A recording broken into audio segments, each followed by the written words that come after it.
آج ہم پڑھیں گے 22واں پارہ وَمَن یقنت۔ اس کی کل آیات ہیں 163 اور کل رکوع ہیں 18۔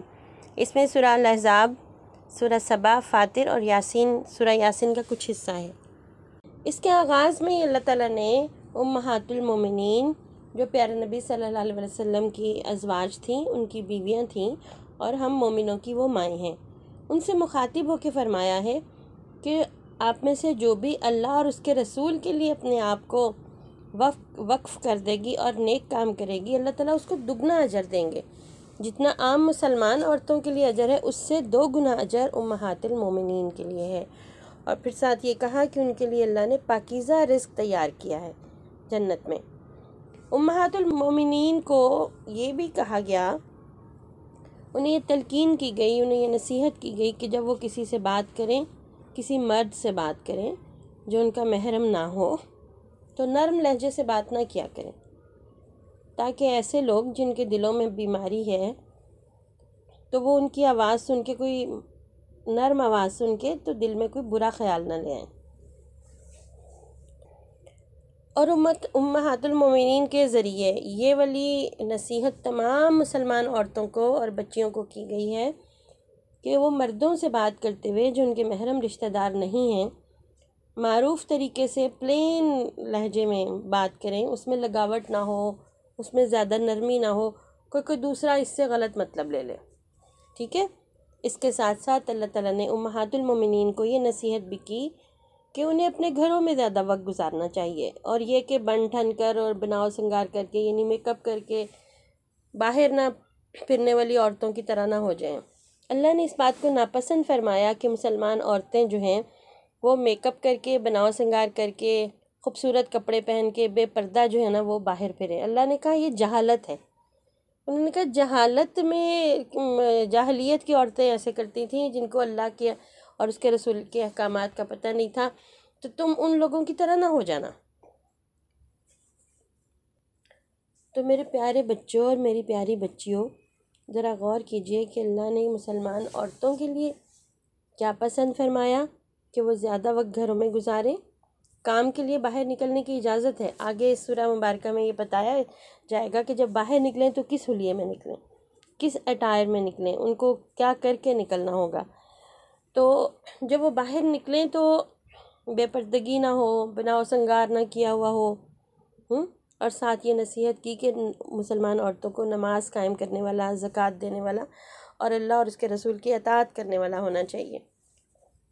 کتنی خوشی کی بات ہے کہ اللہ تعالیٰ نے سورہ مبارکہ میں مسلمان عورتوں اور مسلمان بچیوں کو الگ سے مخاطب کر کے ایک ایسی خوبصورت طرز زندگی کے بارے میں نصیحت کی جس سے وہ محفوظ رہیں، وہ ستائی نہ جائیں، ان کو تکلیف نہ پہنچے، ان کو کوئی ہراس نہ کر سکے۔ اس کے بعد اللہ تعالیٰ نے اس سورہ مبارکہ میں عرب میں موجود ایک بہت برے رواج کو ختم کیا۔ اللہ تعالیٰ نے حضرت محمد صلی اللہ علیہ وسلم کے منہ بولے بیٹے حضرت زید جو تھے، ان کی بیوی جن کو انہوں نے طلاق دے دی تھی، ان کو ام المومنین کا درجہ دے کر اس اصول کو واضح کیا کہ منہ بولا بیٹا کبھی حقیقی بیٹا نہیں ہوتا۔ عرب کے معاشرے میں یہ رواج تھا کہ کسی بھی اگر بچے کو اڈاپٹ کر لیا جاتا تو اس کے حقوق سگے بیٹے کے طرح ہی سمجھے جاتے تھے۔ تو اللہ کے نبی صلی اللہ علیہ وسلم کی اللہ تعالیٰ نے ام المومنین حضرت زینب سے شادی کر کے اس اصول کو ختم کیا۔ معاشرے میں لے پالک یعنی اڈاپٹڈ بیٹے کے نام پر بہت سارے غلط رواج جو ہے وہ رائج تھے، تو ان تمام رواجوں کو ختم کر دیا گیا۔ اور ساتھ ہی اللہ تعالیٰ نے یہ بتایا کہ حضرت محمد صلی اللہ علیہ وسلم تم مردوں میں سے کسی کے باپ نہیں ہیں، یعنی آپ کا کوئی سگا بیٹا نہیں ہے، لہٰذا آپ مردوں میں سے وہ کسی کے باپ نہیں ہیں۔ اور ساتھ خاتم النبیین کا ہونے کا تفصیلی بیان جو ہے نا وہ یہاں پر ہمیں نظر آیا کہ اللہ کے نبی جو ہیں وہ آخری نبی ہیں، ان کے اوپر نبیوں کا سلسلہ بند کر دیا گیا ہے، اب ان کے بعد کوئی اور نبی نہیں آئے گا۔ یہاں پر اللہ تعالیٰ نے اس صورت میں ہمیں 3 خوبصورت معاشرتی آداب بتائے ہیں، یعنی معاشرے میں زندگی گزارنے کے 3 خوبصورت آداب۔ ایک تو یہ کہا کہ کسی کے گھر میں بغیر اجازت داخل نہ ہو، اجازت کے جتنے بھی مسائل ہمیں پتہ ہیں اس سے پتہ چلتا ہے کہ آپ نے کسی کے گھر جانا ہو تو اطلاع دے کر جائیں، اس طرح نہ جائیں کہ گھر والوں کو تکلیف ہو، اچانک نہ پہنچ جائیں، اور اگر آپ گھر کے باہر موجود ہیں تو جب تک آپ کو گھر کے اندر سے اجازت نہیں مل جاتی گھر میں داخل نہ ہو۔ دوسری بات یہ بتائی کہ اگر آپ کی کسی نے دعوت کیا، ضیافت دعوت کو کہتے ہیں، تو وہاں سے فارغ ہو کر دعوت کے بعد، کھانے کے بعد جلد رخصت ہو، کیونکہ دعوت کے اہتمام میں گھر والے تھک جاتے ہیں تو مہمانوں کے بیٹھنے سے اہل خانہ کو تکلیف نہ ہو۔ اللہ تعالیٰ کتنے اچھے ہیں، یعنی وہ ہمارے تھکنے کا بھی خیال رکھتے ہیں۔ پھر یہ بات بتائی کہ غیر محرم خواتین جو ہیں اگر آپ نے ان سے کچھ مانگنا ہو تو پردے کے پیچھے سے مانگیں۔ اللہ تعالیٰ یہ بڑی خوبصورت تعلیم ہمیں دے رہے ہیں۔ اللہ تعالیٰ کہتے ہیں ان اللہ و ملائکتہ یصلون علی النبی، جو اللہ تعالیٰ ہیں وہ بھی اور فرشتے بھی پیارے نبی صلی اللہ علیہ وسلم پر درود بھیجتے ہیں۔ اے ایمان والو، تم بھی اپنی نبی پر درود بھیجو اور خوب سلام بھیجا کرو۔ آپ کو پتہ ہے نا اللہ کے نبی کے اوپر درود بھیجنے کا بہت زیادہ اجر ہے، اور دنیا آپ سوچیں کتنے نیک کاموں کا اللہ نے حکم دیا ہمیں، ہے نا، ان میں سے کوئی کام اللہ تعالیٰ خود نہیں کرتے، لیکن یہ جو درود و سلام بھیجنے والا کام ہے اللہ تعالیٰ کہتے ہیں یہ میں بھی کرتا ہوں۔ کتنی پیاری بات ہے۔ اسی سورہ مبارکہ میں پردے کا حکم آیا ہے۔ اللہ تعالیٰ نبی کریم صلی اللہ علیہ وسلم کی بیویوں کو، بیٹیوں کو اور مسلمان عورت یہ حکم دیتے ہیں کہ وہ باہر نکلتے ہوئے ایک بڑی چادر اپنے اوپر اوڑھ لیں۔ یا ایھا النبی قل لازواجک و بناتک و نساء المؤمنین، کس کس کو مخاطب کیا؟ اللہ کے نبی صلی اللہ علیہ وسلم کی بیویوں کو، ان کی بیٹیوں کو اور مومنوں کی عورتوں کو، کہ جب وہ باہر نکلیں یدنین علیہن من جلابیبہن، تو اپنے اوپر ایک بڑا جلباب اوڑھ لیں، بڑی چادر اوڑھ لیں۔ اللہ تعالیٰ کہتے ہیں یہ زیادہ بہتر ہے کہ وہ پہچان لی جائیں کہ وہ مسلمان عورتیں اور انہیں تکلیف نہ دی جائے۔ تو پردے کا حکم اللہ نے اس کی مصلحت کیا بتائی کہ آپ کی حفاظت ہو، آپ بری نظروں سے اور برے لوگوں سے بچ جائیں، لوگوں کو پتہ چل جائے، وہ پہچان لیں کہ یہ جو عورت پردے میں باہر نکل رہی ہے نا یہ مسلمان عورت ہے، اس کی اللہ کی طرف سے حفاظت ہو گئی، وہ بری نظروں سے اور برے لوگوں کی تکلیف سے بچ جائے گی انشاءاللہ۔ تو پردہ کن لوگوں سے کرنا ہے؟ اللہ تعالیٰ نے ہمیں ان رشتہ داروں کی فہرست بھی دی جن سے ہم نے پردہ نہیں کرنا۔ جن سے پردہ نہیں کرنا وہ ہمارے محرم ہیں۔ محرم کون ہوتے ہیں؟ وہ لوگ جو ہمارے قریبی رشتہ دار ہیں، ان میں ساری تفصیل موجود ہے اس سورہ مبارکہ میں، اور جو لوگ نامحرم ہیں ان سے اللہ نے ہمیں پردہ کرنے کا حکم دیا۔ اس سورہ مبارکہ کے آخر میں یہ بات اللہ تعالیٰ ہمیں بتاتے ہیں کہ جب قیامت کا دن آئے گا نا تو جو جہنم میں جانے والے لوگ ہوں گے انہیں اوندھے منہ جہنم میں ڈالا جائے گا، اور جہنمی یہ کہیں گے اے کاش ہم نے اللہ اور اس کے رسول کی بات مانی ہوتی، اور کہیں گے ہم نے اپنے بڑوں کو اور سرداروں کی بات مان لی، انہوں نے ہمیں بہکا دیا، گمراہ کر دیا۔ وہ کہیں گے اے اللہ تو ان لوگوں کو جنہوں نے ہمیں بہکانا ان کو دگنا عذاب دے۔ تو اللہ تعالیٰ کہتے ہیں کہ ان کے لیے بھی دگنا اور تمہارے لیے بھی دگنا، کیونکہ تم نے بھی تو کچھ لوگوں کو بہکایا نا۔ پھر ساتھ اہل ایمان کو یہ نصیحت کی گئی کہ تم ان لوگوں کی طرح نہ ہو جانا جنہوں نے موسیٰ کو تکلیف پہنچائی، اور اللہ نے ان کی لوگوں کی کہی ہوئی بات سے ان کی برات ظاہر کر دی، یعنی اللہ تعالیٰ کے نزدیک وہ بہت بڑی وجاہت اور شان والے تھے۔ اللہ کے نبی صلی اللہ علیہ وسلم جو ہیں ان کی عزت اہل کرنا، ان کی تکریم کرنا اہل ایمان کی ذمہ داری ہے۔ اس سورہ مبارکہ میں سچی بات کہنے کے بھی فائدے بتائے گئے ہیں کہ اگر سچی بات کی جائے تو معاملات جو ہیں اللہ تعالیٰ ان کو سنوار دیتا ہے، وہ خراب نہیں ہوتے، اور اللہ تعالیٰ سچی بات کرنے والے کے گناہوں کو معاف کر دیتے ہیں۔ سورہ احزاب کے بعد سورہ سبا شروع ہوتی ہے۔ سورہ سبا مکی صورت ہے، اس کے 6 رکوع ہیں اور 54 آیات ہیں۔ اللہ کی حمد و ثنا سے اس سورہ مبارکہ کا آغاز ہوتا ہے۔ اس اللہ کے لیے سب تعریفیں ہیں جس کے لیے آسمان اور زمین میں موجود سب کچھ ہے، سب کا سب اسی کا ہے، اور اس کی حمد، اس کی تعریف آخرت میں بھی ہے۔ اللہ تعالیٰ جانتا ہے جو چیزیں زمین کے اندر جاتی ہیں اور جو چیزیں اس سے باہر نکلتی ہیں، جو کچھ آسمان سے اترتی ہیں اور جو آسمان کی طرف چڑھتی ہیں، ان سب سے اللہ واقف ہے، وہ رحم کرنے والا اور بخشنے والا ہے۔ اس صورت میں اللہ تعالیٰ صابر اور شاکر حکمران اور نافرمان اور ظالم حکمران کا بھی موازنہ کرتے ہیں۔ حضرت داؤد علیہ السلام اور حضرت سلیمان علیہ السلام پر اللہ تعالیٰ نے بے شمار انعامات کیے۔ حضرت داؤد کے لیے پہاڑ اور پرندوں کو مسخر کر دیا اور لوہے کو ان کے ہاتھوں میں نرم کر دیا۔ وہ جس طرح کی چیزیں چاہتے لوہے کو موڑ کے بنا لیتے۔ ہمیں لوہے سے چیزیں بنانے کے لیے لوہے کو گرم کرنا پڑتا ہے، اس کو بھٹیوں میں شدید گرم کر کے پھر ان کو مختلف طرح کے ڈائز اور سانچوں میں ڈال کے چیزیں بنانی پڑتی ہیں۔ اللہ نے انہیں یہ معجزہ دیا تھا۔ جیسے ہم کلے سے چیزیں بنا لیتے ہیں نا، جو چاہیں بنا لے، جس طرح مرضی بنا لے۔ اللہ تعالیٰ کے نبی حضرت داؤد علیہ السلام لوہے کو اس طرح چیزیں بنا لیتے تھے۔ اللہ نے لوہے کو ان کے ہاتھ میں نرم کر دیا تھا۔ حضرت سلیمان علیہ السلام کے لیے ہواؤں کو مسخر کر دیا تھا اور جنات کو بھی ان کے تابع کر دیا تھا۔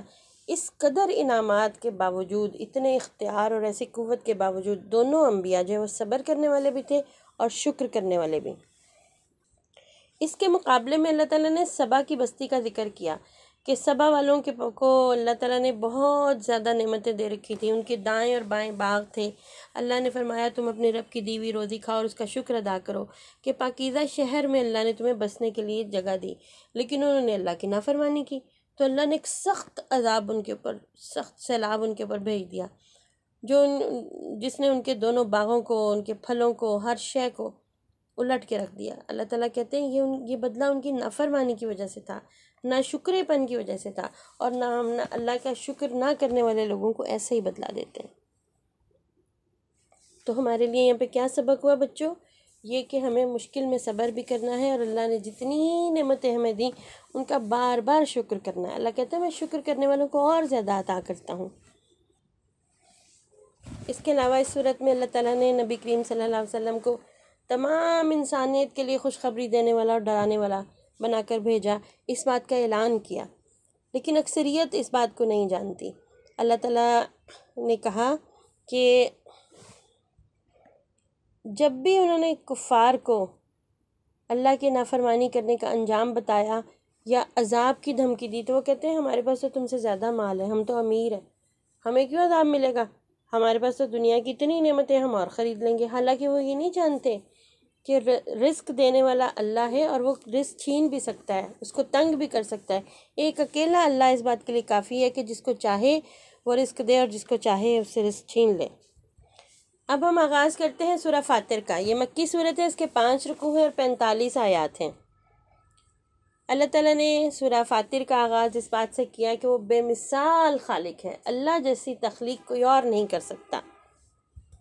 ساری تعریفیں ہیں ہی اس کے لیے جس نے آسمان اور زمین بنائی۔ آسمان اور زمین بنانے والا جو اللہ ہے، اس نے فرشتوں میں سے بھی رسول چنے ہیں۔ بعض فرشتے 2 پروں والے ہیں، بعض 3 والے اور بعض 4 پروں والے۔ اللہ تعالیٰ کہتے ہیں وہ اپنی مخلوق میں جس طرح کا چاہتا ہے اضافہ کر دیتا ہے۔ اللہ تعالیٰ نے اپنی قدرت کی نشانیاں بتانے کے بعد فرمایا کہ اللہ کی جو قدرت کی نشانیاں نا، اس پہ وہی لوگ غور کرتے ہیں، اس کو وہی سمجھتے ہیں جن کو اللہ نے علم دیا۔ پھر اللہ تعالیٰ نے گمراہ لوگوں کا ذکر کیا اور ان کے غلط کاموں کا ذکر کیا، اور یہ بتایا کہ جو لوگ راستے سے بھٹکے ہوئے نا، انہیں اپنے غلط کام بھی اچھے ہی لگتے ہیں۔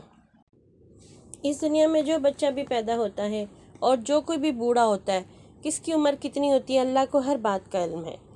اور مزید یہ بھی بتایا کہ اندھا اور آنکھوں والا برابر نہیں ہو سکتے۔ اردو میں آنکھوں والوں کے لیے لفظ سے ہوتا ہے بینا، آپ اس کو سمجھ لیں، اندھے کا الٹ ہے۔ اسی طرح اللہ تعالیٰ کہتے ہیں دھوپ اور چھاؤں برابر نہیں ہو سکتے، نہ ہی زندہ اور مردہ برابر ہو سکتے ہیں۔ جو ہدایت کے راستے پر ہو اور جو ہدایت کے راستے سے ہٹا ہوا ہو، وہ بھی برابر نہیں ہو سکتے۔ اس سورہ مبارکہ میں اللہ تعالیٰ نے اپنا طریقہ بیان کیا ہے، وہ یہ کہ اللہ کہتے ہیں کہ وہ لوگوں کو ایک خاص وقت تک مہلت دیتے ہیں۔ اگر وہ انسانوں کو گناہوں پر فوراً پکڑنا شروع کر دیں تو زمین پہ تو کوئی انسان ہی نہ رہ جائے، صرف جانور ہی ہوں۔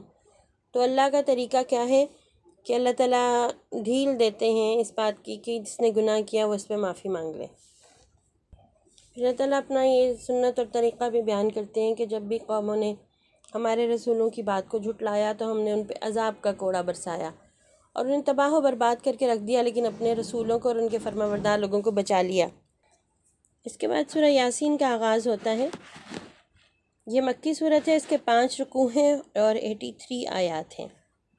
اس سورہ مبارکہ میں اللہ تعالیٰ نے قرآن حکیم کی قسم کھا کر کہا ہے کہ بے شک حضرت محمد صلی اللہ علیہ وسلم رسولوں میں سے ہیں اور ان کا راستہ ہی سیدھا راستہ ہے۔ جو راستہ اللہ کے نبی صلی اللہ علیہ وسلم نے ہمیں سکھایا زندگی گزارنے کا، وہ جو طریقہ ہمیں سکھایا وہ سب سے بہترین طریقہ ہے۔ اللہ تعالیٰ کا ارشاد ہے کہ جو لوگ کافر ہیں ان کو ڈرایا جائے یا نہ ڈرایا جائے ان کے لیے برابر ہے، انہوں نے نہیں ایمان لانا۔ رسول اللہ صلی اللہ علیہ وسلم کو یہ تاکید کی گئی کہ ڈرتا وہی ہے جو قرآن کی پیروی کرے اور اللہ کے ڈر کو اختیار کرے۔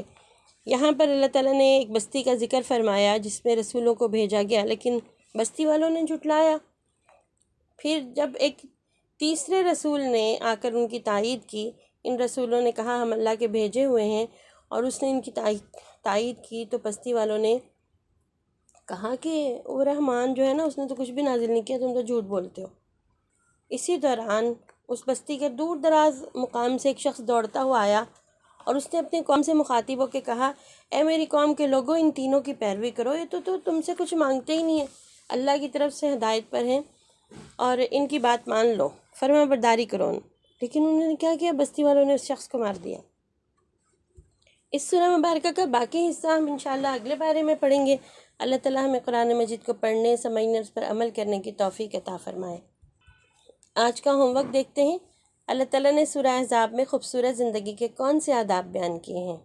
امہات المومنین کنہیں کہتے ہیں؟ اور اللہ رب العالمین نے ان کی نسبت سے ہمیں کون کون سے کام کرنے سے منع فرمایا؟ کیا فرشتوں میں بھی رسول ہوتے ہیں؟ انسانوں کے علاوہ محمد صلی اللہ علیہ وسلم پر کون درود بھیجتا ہے؟ آج انشاءاللہ ہم درود پاک کی تسبیح کریں گے۔ 3 آپشن ہے ہمارے پاس، ہم 1 دفعہ کریں، 5 دفعہ کریں یا 10 دفعہ کریں۔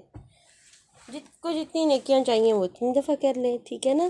انشاءاللہ کل پھر ملتے ہیں اگلے پارے کے ساتھ۔ السلام علیکم ورحمۃ اللہ وبرکاتہ۔